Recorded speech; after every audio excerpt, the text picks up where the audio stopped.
מוחסן פחריזאדה יוצא מביתו בטהרן יחד עם רעייתו סדיקה לסוף שבוע נינוח בבית הכפרי במחוז דמוונט, ממזרח לטהרן, כמנהגו מדי פעם. הוא ידע שהוא מטרה ולא מאתמול. פורסם כי כבר לפני יותר מעשור ישראל שמה אותו על הכוונת. פחריזאדה היה ראש תוכנית הגרעין הצבאית של איראן, נושא דרגת גנרל במשמרות המהפכה.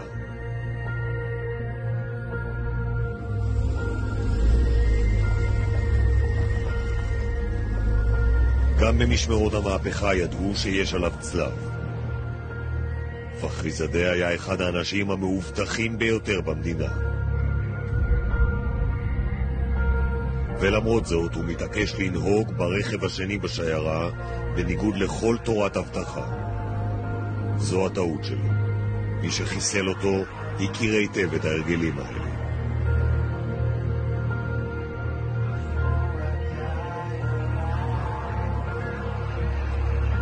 שלושה ימים לפני החיסול, המחסלים, כנראה זרים על פי פרסומים באיראן, מציבים טנדר בצד הדרך הכפרית ליד העיר אבסר.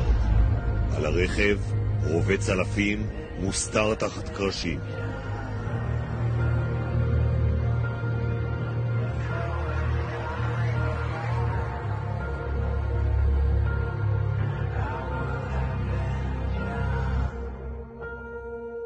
הם מרשתים את האזור במצלמות ומסתלקים. בעל הרכב עוזב את איראן עוד לפני החיסול.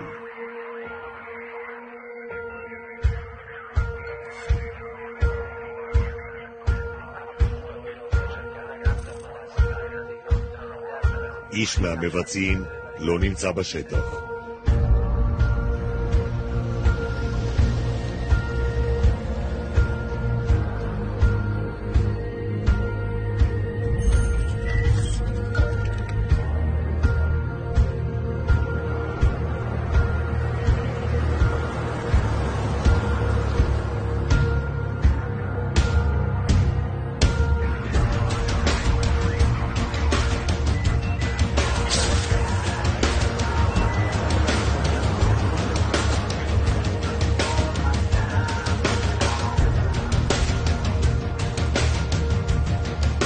כשמתקרבת השיירה פונה הרכב הראשון וחושף את פחריזאדה.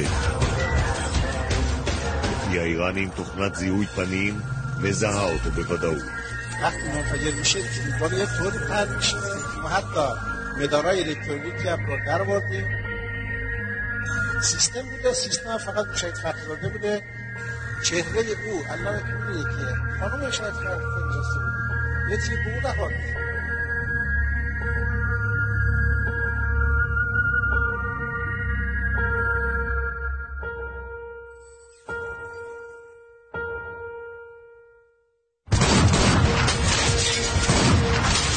הנשק הנשלט מרחוק יורה 13 כדורים בסך הכל.